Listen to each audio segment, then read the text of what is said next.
your sweldo just poosh vanishes into thin air.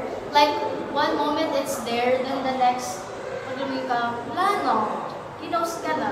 Look, si Oi, umugot pa. Anyways, for today's video, Woo! wala, magsaya na pa si Lu.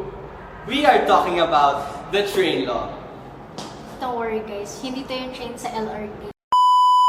Basically, the train law is for workers to earn less. If their salary is below 250,000 pesos, hindi na nila need mag-pay ng income tax.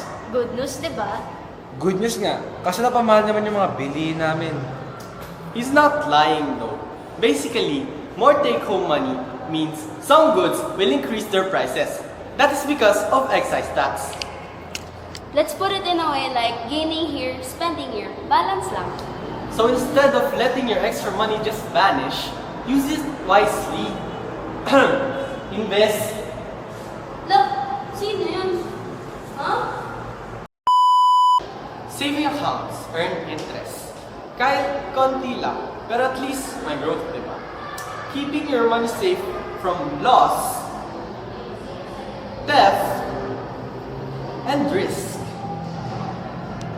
Gusto mo na ba mag-invest? Well, here are some beginner-friendly options. Siyempre, automatic na ang bank saving accounts. It is easy and safe, also convenient for emergency funds. Also, trusted digital banks. Tama! Over. Pero yes, Maya, RCBC, Union Banks are examples of trusted digital banks. And legit sila. You won't easily get scammed. Kaya start early kahit 50 pesos pa yan. Set your goals. Pero kung naman invest yung pambayad yun ng kuryente sa bahay. Kaya nga,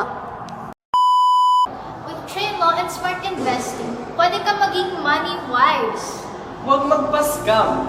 Be aware, be careful, and make sure your transactions have real proofs.